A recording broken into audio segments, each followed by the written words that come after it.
Welcome viewer, I am Murugan S. This video tutorial describes, fix, .NET Framework 3.5 errors in Windows 10. Type Control Panel in Windows search bar. Click Control Panel. Click Program and Features.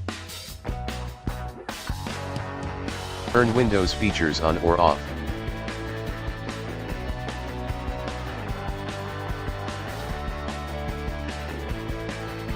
Uncheck .NET Framework 4.7 Advanced Services.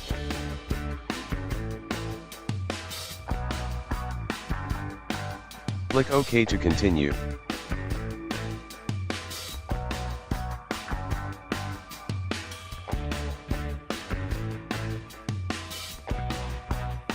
Click Restart now. I hope this video tutorial helps to you. Please like, share and don't forget to subscribe my channel. Thank you very much. See you next video.